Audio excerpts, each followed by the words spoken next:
法兰西斯式水轮机运转原理。水力发电厂上方设有蓄水前池，当前池水门开启，水经由压力钢管顺流而下，水流抵达厂房内的主阀，等待机组的运转。运转前，先将主阀打开，水流即进入锅壳内。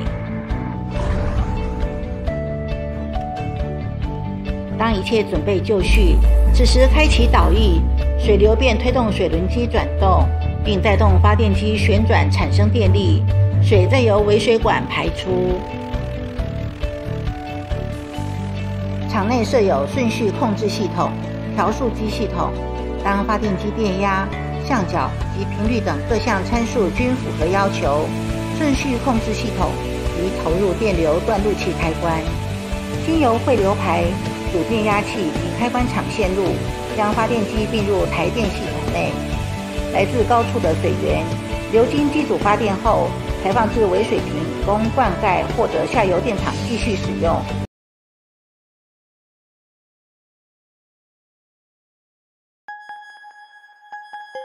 Please like, subscribe, and set alerts to be notified of the next video. Let's begin with an overview of the site itself. The property boundaries are highlighted in green. The watercourse itself works its way through the landscape, roughly in this manner. The penstock will be 12 inches in diameter and approximately 1,230 feet in length. It will be buried along with an electric transmission line, which will carry the power to the control room. The head measurement of this system is only 36 feet, and the designed maximum flow rate will be for 3 cubic feet per second. Let's take a look at the intake area, where a diversion wall has been designed to direct the stream flow through a Coanda screen and into the 12-inch penstock. The installation of this diversion was accomplished with a mini excavator. The stream bed is first compacted and can hold a non-permeable membrane. Then the excavator is used to position the southern section of the wall into position. I want to thank Ken Gardner and his crew for sharing all the time-lapse footage and still photographs which are used in making this video. You can see that the diversion wall was quite heavy and cumbersome to get into the proper position in alignment across the stream. In preparation for the remainder of the wall, the stream bed was raked free of any unevenness. The other section of the diversion wall, which contains half of the Coanda screen, was then moved into position. With the remainder of the Coanda screen installed, you can see the diversion pipe revealed under the water. Then, heavy fill material was placed on the downstream side. A non-permeable membrane was positioned at the far end of the wall. The water nearest the camera is blocked, and the necessary fittings are installed and buried, with a 12-inch wafer butterfly valve then being connected. And the excavator goes to work filling in the temporary diversion of the water around the wall. This restricts the water outflow and channels the stream to its intended course, flowing over the Coanda screen. The process is completed when the wall is fully weighted down with mud and rocks. Topsoil is also brought in, and a bit of gardening is done with the transplanting of native willows on both sides of the creek. Over time, this will serve to stabilize the wall's position within the water channel as a permanent fixture.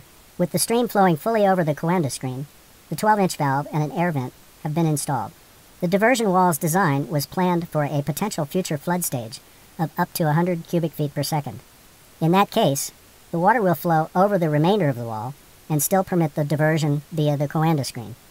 Heavy rocks have been placed in the flood section to ensure that they won't be washed downstream.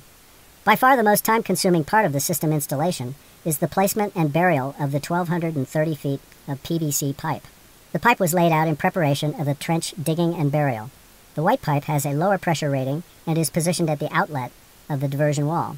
Great care is taken with a transit, which is off-camera, and a measuring rod to ensure that the downslope grade of the penstock is properly maintained.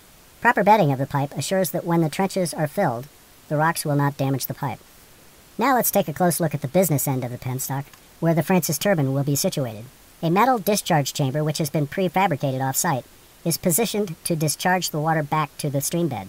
The Francis turbine, with an extended draft tube, is installed and bolted into this chamber.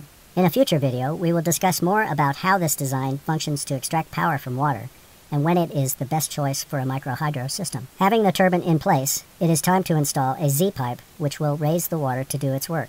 A drain valve is an important element of the Z-pipe and will facilitate fully draining the penstock if ever needed. A second 12-inch wafer butterfly valve is positioned at this end along with a pipe to access the drain valve. As stated earlier, it is important to bed the penstock carefully, as you can see the crew doing here at the lower end of the pipe. They are using fine sand and clay particles both below and above the pipe for protection. Once bedded, a blue and silver warning tape is buried above the pipe to warn against any future intrusions that would damage the pipe. With this completed, the electrical 2-inch conduit is buried above the pipe with an additional red and silver warning tape to indicate its presence. Let's take a walk through from the intake dam where the Coanda screen filters the water, and we see that the 12-inch valve control and air vent have been painted. The upper section of the penstock will have the lighter pressure rated pipe buried, and as we progress down the line we can see both additional loads of bedding material as well as the 2-inch electrical conduit staged for burial. A transition is made to the blue higher pressure rated pipe, and we proceed to the ditch where it will be buried. Further on, we see the blue and red warning tapes, and eventually come to the end of the penstock, where again we have a 12-inch valve control and a vertical pipe leading to the drain valve. The electrical conduit is exposed so that the wiring can be pulled via a fish tape at a later date. The lion's share of effort, and also expenditure, is involved in constructing the 1,230 feet of penstock. Care in its placement will ensure that it never needs to be repaired. The overall costs of an off-grid microhydro system require primarily upfront expenditures. The rod on the right is used to remove any debris from the inside of the pipe before it is assembled. A properly designed and installed microhydro system will continue to pay off for the life of the system. Connecting the final segments of the pipe near the headgate is accomplished with the use of a repair sleeve. Both sections of pipe are prepared for assembly and carefully aligned before being bolted together with numerous nuts and bolts. With this repair sleeve now securely in place, what remains to be done is the completion of burial, the pulling of wire, and the installation of electrical equipment in the control room. But this is where we will stop. My intention is to accompany the crew to film the remainder of the project. I again wish to thank the system designer, Ken Gardner, and his crew for their generosity in sharing all of this footage and allowing me access to share the documentation of this system. And thanks for watching and learning about microhydro.